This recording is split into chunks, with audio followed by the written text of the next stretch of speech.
लाया जा रहा है, मुसलमानों की संपत्ति को नजर गड़ाए वो उनकी संपत्ति का फैसला वो कौन करेंगे, क्योंकि यह संपत्ति सरकार ने नहीं दी। हमारे मुसलमानों के रोजगार के बारे में कितना बात कर रहे हैं। आज मुस्लिम कई जगह दूसरे में है, जितने उनकी स्थिति खराब है, उनके बारे में केंद्र सरकार ने क्या योजना बना रही है। पूर्वजों ने दिया है, किसी न किसी जो यहाँ खड़े हैं उनके बाप दादा ने वक्फ किया, उनका फैसला करने वाले वो कौन है। आरामबानी की हो जाती है। ये मुसलमानों को जड़ से मिटाने की साजिश है और हम लोगों के बाद ईसाई मिशनरियों की नंबर है। जानने का प्रयास करते हैं आखिर वक्फ बिल क्या है, उसके बारे में बताइए। मुस्लिमों को क्या क्या उसमें नुकसान है अगर ये कानून लगती है तो। हमारा नाम इमरान हसन हुआ, केंद्रीय अध्यक्ष युवा एकता मंच। इस कानून के बारे में जो पूछ रहे हैं, सबसे पहले तो मैं इस कानून का मुखालफत करता हूं, कंडम करता हूं। ऐसी कानून की आवश्यकता हम लोगों की नहीं। जो वक्फ कानून जो लाया गया है, इसका हम लोग पुरजोर विरोध करते हैं। केंद्र सरकार का इस कानून की आवश्यकता नहीं है। हम लोग ये कानून सिर्फ मुसलमानों के प्रति क्यों है, मैं पूछना चाहता हूं सरकार से। अगर जरूरत थी संशोधन की तो पूरे देश भर में हमारे उलमाए कराम बैठे हुए थे, उनको बुलाना था, एक बैठक करना था, उस पे अगर संशोधन की मामला आते तो उसको किया जाता। लेकिन ये बंद कमरा में 2 बजे रात में इस तरह का कानून लाया जाता है और संसद में, राज्यसभा में राष्ट्रपति महोदय के यहाँ से पास करा करके इसको मुसलमानों के ऊपर थोप दिया जाता है। सीधी कहे तो मुसलमानों को एक टारगेट करके उनके ऊपर प्रहार किया जाता है। ये मुसलमानों के ऊपर सबसे बड़ा प्रहार है, हमला है जो वक्फ कानून लाया गया। बहुत सारे कानून आए, हम लोग चलिए भाई उनका मुखालफत नहीं किए।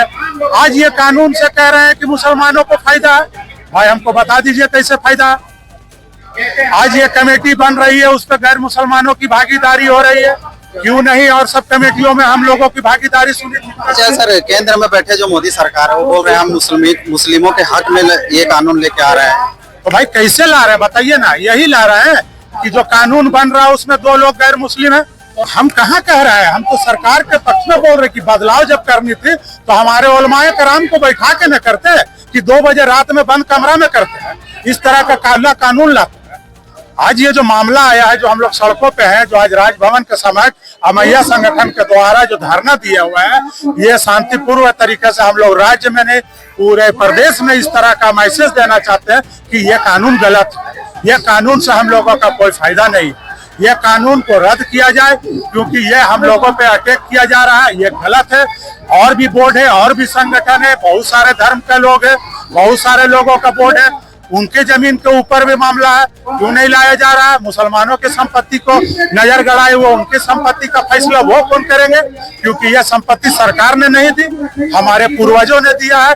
किसी न किसी जो यहाँ खड़े हैं उनके बाप दादा ने वक्फ किया, उनका फैसला करने वाले वो कौन है, ये बताइए। इसलिए हम लोग इस कानून को कंडम करते हैं, इनका खिलाफ है, मुखालफत करते हैं। इसकी लड़ाई अभी यहाँ से शुरू हुई है, जरूरत पड़ेगा तो दिल्ली तक भी हम लोग को कुछ करना पड़ेगा। इंशाल्लाह हम लोग कुछ करेंगे। चलिए बहुत बहुत शुक्रिया।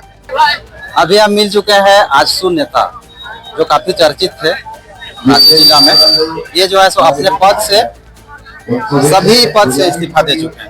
तो अभी यहाँ पर आप पहुंचे हैं राजभवन पर, और यहाँ पर क्या क्या मांग है इन लोगों का, क्या है सरकार पर आरोप, क्या है सारा चीज इनसे जानते हैं। बताइए क्या नाम हुआ आपका? मेरा नाम शाहजहां मंसूरी है, पूर्व उपाध्यक्ष रांची जिला आजसू।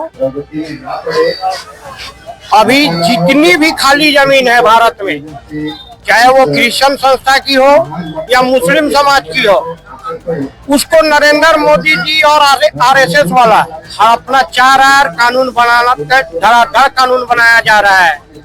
पहले जमाने में राजाओं के पास घोड़ा होता था, वो घोड़ा दौड़ करके जितना एरिया में चला जाता था वो जमीन वो राजा महाराजा का हो जाता था। अभी नरेंद्र मोदी के शासनकाल में वो गधा मान के चलिए, उसको अडानी और अंबानी एक गधा छोड़ दिया है, और वो गधा जहां जहां जाता है वो जमीन अडानी और अंबानी की हो जाती है। ये मुसलमानों को जड़ से मिटाने की साजिश है और हम लोगों के बाद ईसाई मिशनरियों की नंबर है। तो इसका पुरजोर आंदोलन होना चाहिए और ये बिल तो खारिज करा के रहेंगे। नहीं मानना है? नहीं मानना है। अच्छा, इस बिल से क्या दिक्कत लग रहा है? मुस्लिम समुदाय में नुकसान है क्या? कल हम लोग मरेंगे तो हम लोग का कब्रिस्तान को छीन लेगा, हम लोग का ईदगाह को छीन लेगा, हम लोग का मस्जिद को छीन लेगा, तो भाई हम लोगों को तो दिक्कत है। आज पूरे देश में जो कानून जो लेकर के केंद्र सरकार ने आई, उसके लेकर पूरे देश में ये कानून को लोग मानने से इनकार कर रहे हैं।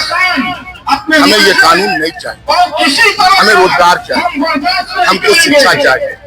मुस्लिम आज हिंदुस्तान में बहुत कमजोर स्थिति में, इसकी उत्थान कैसे हो, इसका विकास कैसे हो, मजबूत कैसे हो, इस पर केंद्र सरकार को चिंता करने की जरूरत है। आप दूसरे मामलों में, आप धार्मिक मामलों में आप इंटरफियर कर रहे हैं। संविधान आपको अधिकार नहीं देती, क्योंकि अपने अपने धर्म का अपना अपना एक रूल्स होता है। इसी रूल्स के मुताबिक एक वक्फ बोर्ड है, जैसे कि वक्फ बोर्ड का मतलब है कि आपके कोई संपत्ति है और आप अल्लाह के नाम पर कोई डोनेट कर रहे हैं, दान दे रहे हैं, तो अल्लाह के नाम पर दे रहा है। उसी तरीके से आपको इस बीच के मामले पर आपका इंटरफियर करना, एक नया कानून बनाना, हमें लगता है कि देश को कमजोर करने की काम किया जा रहा है। बल्कि इसमें मुस्लिम को ही नुकसान नहीं, बल्कि पूरे देश को नुकसान है।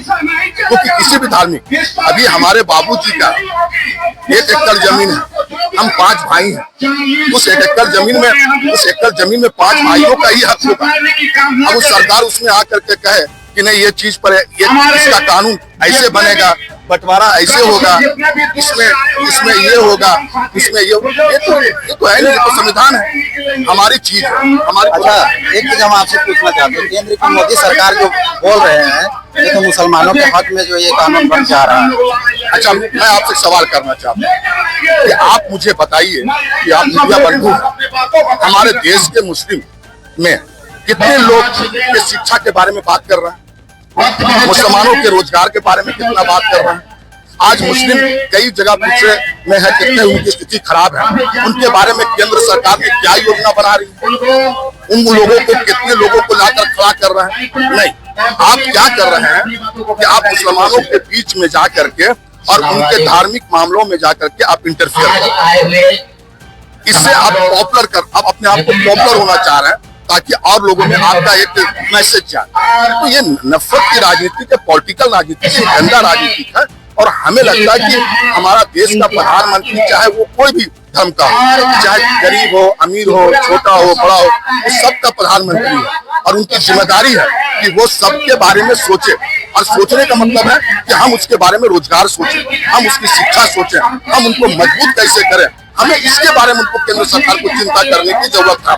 किस तरह से कानून को ला करके आप एक देश के अंदर में एक विवाद को खड़ा कर रहे हैं, एक नफरत को बीच कर रहे हैं, देश को कमजोर करने का काम कर रहे हैं। इस तरह से देश नहीं चल सकता है, देश में एकजुट होकर चल सकता है। इस देश की आजादी में हिंदू, मुस्लिम, सिख, ईसाई सबों को खून बहा करके, सींच कर करके इस देश को बनाया गया।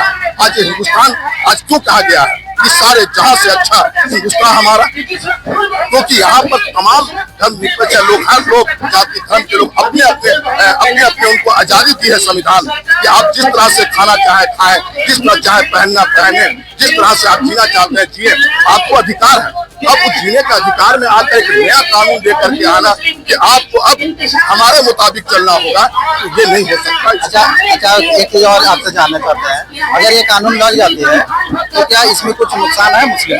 बहुत नुकसान है, आज किसी नुकसान नहीं है। एक तो कुछ नुकसान बता दीजिए भैया। आपके घर का मामला है, आपका 2 तल्ला बिल्डिंग है ना, अब 2 तल्ला बिल्डिंग, ऊपर के तल्ला में बिल्डिंग में आपको जाना है तो आपको परमिशन लेकर जाना होगा। आपका चीज है, आप परमिशन क्यों लीजिएगा भाई? क्या आधा के परमिशन लेने का आपने दिया है? जिस शख्स ने अल्लाह के नाम पर उसको डोनेट किया है, दान किया है और उस पर किया है, आप जाके क्यों इंटरफेयर करेंगे? अब आपने 2 तल्ला बिल्डिंग बनाया है और कल सरकार उस पर कानून बना देगा कि नहीं, आपको ऊपर तल्ला चढ़ने के लिए आपको परमिशन लेना होगा, एक ऑफिसर बैठा दिया जाएगा, तो क्या आप मानेंगे इसको? है ऐसा? देखिए, बात को समझिए। आप जिस तरह से बातों को, कानून को बना करके, ला करके और लोगों को समझाने की कोशिश कर रहे हैं, हम आपकी बात तब अच्छा लगेगा जब आप मेरे बारे में सोचेंगे। आप मेरे बारे में सोचेंगे तभी आप कानून। कहाँ से हैं? हम सामाजिक कार्यकर्ता, रांची के सजाद नाम हुआ। चलिए, बहुत बहुत शुक्रिया।